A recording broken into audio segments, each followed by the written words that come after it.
10 నిమిషాల్లో తయారు చేసుకునే రుచికరమైన కొబ్బరి పులావ్ అండి. ఈ కొబ్బరి పులావ్ టేస్ట్ చాలా బాగుంటుంది. మేమైతే ఈ రైస్‌ని చికెన్ కర్రీ కాంబినేషన్‌లో తిన్నామండి. చెప్తే నమ్మరు కానీ మెతుకు కూడా మిగల్లేదు. అంత బాగుంటుంది. కంపల్సరీ మీరు కూడా ట్రై చేయండి. ఇక వీడియోలోకి వెళ్ళిపోదాం. స్టవ్ మీద కుక్కర్ పెట్టుకొని 1 table spoon oil, 1 table spoon నెయ్యి వేసుకోవాలి. ఇందులోకి హోల్ బిర్యానీ మసాలా దినుసులు వేసుకోవాలి. ఒక బిర్యానీ ఆకు, దాల్చిన చెక్క, 4 లవంగాలు, 3, 4 యాలకులు, అనాస పువ్వు, షాజీరా ఇలా మీ దగ్గర ఏవి ఉంటే అవి వేసుకోండి. వీటన్నిటిని లో ఫ్లేమ్ మీద ఫ్రై చేసుకోవాలి. ఇవి వేగాక 3, 4 పచ్చిమిర్చి చీలికలు, ఒక ఉల్లిపాయని సన్నగా స్లైసెస్గా కట్ చేసుకొని వేసుకోవాలి. ఇవి కూడా ఫ్రై అయ్యాక 1 టేబుల్ స్పూన్ అల్లం వెల్లుల్లి పేస్ట్ వేసుకొని పచ్చి వాసన పోయేంత వరకు వేయించుకోవాలి. ఇప్పుడు ఇందులోకి మనం అరగంట పాటు నానబెట్టుకున్న రైస్ని వేసుకొని అంతా కూడా కలిసేటట్టు కలుపుకోవాలి.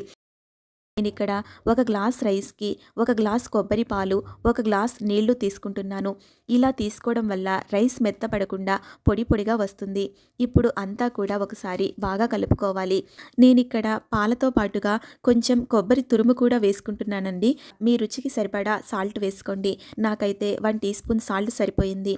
తర్వాత 1 టీ స్పూన్ బిర్యానీ మసాలా వేసుకోవాలి. ఇది ఉంటే కంపల్సరీగా వేసుకోండి. టేస్ట్ బాగుంటుంది.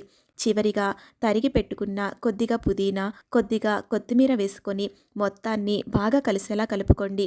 ఇప్పుడు మూత పెట్టుకొని సిమ్‌ని మీడియం ఫ్లేమ్‌లో పెట్టి 2 విజిల్స్ వచ్చే వరకు ఉడికించుకోండి. 2 విజిల్స్ వచ్చాక స్టవ్ ఆఫ్ చేసుకొని ప్రెషర్ అంతా పోయే వరకు వెయిట్ చేయండి. 5 మినిట్స్ తర్వాత చూస్తే కొబ్బరి పులావ్ ఇలా పొడి పొడిగా చాలా బాగుంటుంది. అంతేనండి, 10 నిమిషాల్లో తయారయ్యే కొబ్బరి పులావ్ రెడీ. దీనిని చికెన్ కర్రీ కాంబినేషన్‌లో తింటే టేస్ట్ అదరహో అంటారు.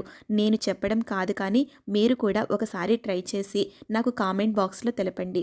ఈ వీడియో కనుక మీకు నచ్చితే ప్లీజ్ లైక్ చేసి సబ్స్క్రైబ్ చేసుకోండి. Thank you for watching.